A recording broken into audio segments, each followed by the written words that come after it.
qui sont confiées à ma modeste personne. Je tiens à cet égard à exprimer mes sincères remerciements et ma gratitude au Royaume d'Arabie Saoudite, président de la 14e session du sommet islamique, pour sa louable initiative de convoquer cette importante réunion qui s'inscrit en droite ligne des politiques constantes établies du Royaume en appui à la solidarité islamique et à l'action islamique commune. J'exprime également mes sincères remerciements au gouvernement et au peuple hospitalier de la République islamique du Pakistan pour leur accueil cordial et leur généreuse hospitalité à ma modeste personne et aux délégations participantes et pour avoir pris les dispositions nécessaires afin que les résultats souhaités puissent être atteints. L'accueil par le Pakistan de cette réunion réaffirme son plein engagement à soutenir les causes de la Oumma islamique et son souci de renforcer la sécurité, la paix dans la région. Je voudrais également exprimer ma gratitude et ma profonde estime à vous tous, honorables ministres, excellences, membres des délégations distinguées, pour avoir répondu favorablement à l'invitation à assister à cette importante réunion et pour avoir accepté de braver les difficultés du voyage à la lumière des complications résultant de la pandémie du corona et de l'émergence du nouveau variant, l'Omicron, ce qui reflète les nobles principes islamiques qui appellent à la solidarité, à la synergie et à la fraternité. Honorable Premier ministre, nous considérons cette réunion comme un événement très important en faveur du peuple afghan, d'autant plus que la question de l'Afghanistan est l'une des questions les plus importantes à l'ordre du jour de l'organisation depuis des décennies. L'OCI a toujours pris des positions fermes pour soutenir ces pays membres de l'organisation et le secrétariat général de l'organisation a suivi avec grand intérêt les développements qui s'y déroulent, étant mu par son souci absolu d'y asseoir les bases de la paix, de la sécurité, de la stabilité et du développement. Partant des principes de la charte de l'OCI, qui mettent l'accent sur la consolidation des principes de paix et de sécurité, de non-ingérence dans les affaires des États et de respect de leurs options nationales et stratégiques, le secrétariat général appelle au respect de la souveraineté et de l'unité et de l'intégrité territoriale de l'Afghanistan. À cet égard,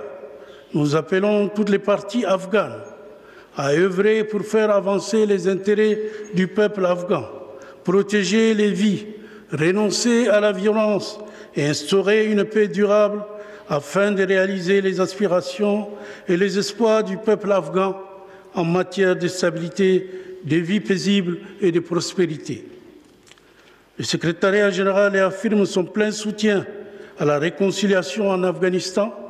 et compte sur l'engagement de toutes les parties en faveur d'un dialogue pacifique pour résoudre tous les différends et souligne la nécessité de respecter le droit international humanitaire et les normes internationales des droits de l'homme. Dans le même temps, il exprime sa pleine disposition à soutenir les efforts régionaux et internationaux visant à instaurer la paix pour le peuple afghan et à mobiliser toutes les capacités pour contribuer positivement à l'instauration de la paix, de la sécurité et de la stabilité dans l'ensemble du pays et à nouer les contacts nécessaires à cet effet.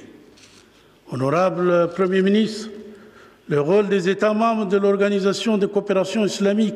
dans la fourniture d'une aide humanitaire est devenu plus nécessaire que jamais, compte tenu des défis humanitaires croissants auxquels le peuple afghan est confronté, qui ont été exacerbés par la pandémie de corona. Nous appelons à cet égard à renforcer la mission de l'organisation à Kaboul par les moyens financiers, humains et logistiques, afin qu'elle puisse jouer pleinement son rôle, pivot dans la coordination des opérations humanitaires et d'appui au développement en faveur du peuple afghan.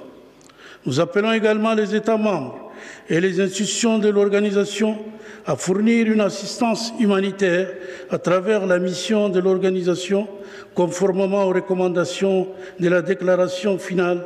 de la réunion extraordinaire à composition non limitée tenue au niveau des représentants permanents sur la situation en Afghanistan le 22 août 2021 au siège de l'organisation à Jeddah. À cet égard, nous lions l'aide humanitaire que plusieurs pays membres ont apportée au peuple afghan, y compris le pont aérien que le Royaume d'Arabie saoudite a initié, ce qui a coïncidé avec le démarrage des travaux de cette conférence. À cet égard, nous appelons également toutes les parties concernées en Afghanistan à coopérer pleinement avec la mission de l'organisation à Kaboul et à créer les conditions les plus favorables en assurant la sécurité des civils et en aidant les organisations humanitaires à mener à bien leurs tâches consistant à apporter les secours nécessaires aux personnes et aux populations touchées. Honorable Premier ministre, Excellences, Messieurs les ministres des Affaires étrangères, la communauté internationale est plus que jamais tenue d'œuvrer pour que l'Afghanistan ne soit plus jamais utilisé comme plateforme ou refuge pour les terroristes et que les organisations terroristes ne soient plus autorisées à s'installer. En attendant que tout cela se réalise, la communauté internationale est appelée à trouver des solutions politiques à la situation de l'Afghanistan afin qu'il reprenne rapidement sa place parmi la communauté internationale et bénéficie des systèmes économiques et financiers mondiaux. Honorable Premier ministre, Excellences, Messieurs les ministres des Affaires étrangères, en conclusion, je tiens à réaffirmer notre plein soutien aux efforts régionaux et internationaux visant à aider l'Afghanistan et la volonté de notre organisation de donner suite à la mise en œuvre des résolutions qui émaneront de cette réunion extraordinaire et de jouer un rôle de premier plan dans le soutien humanitaire à l'Afghanistan, en coordination avec les institutions compétentes de l'OCI, les agences des Nations Unies et les autres institutions internationales. Je souhaite à cette réunion plein succès dans ces libérations. Assalamu alaikum wa rahmatullahi wa barakatuh.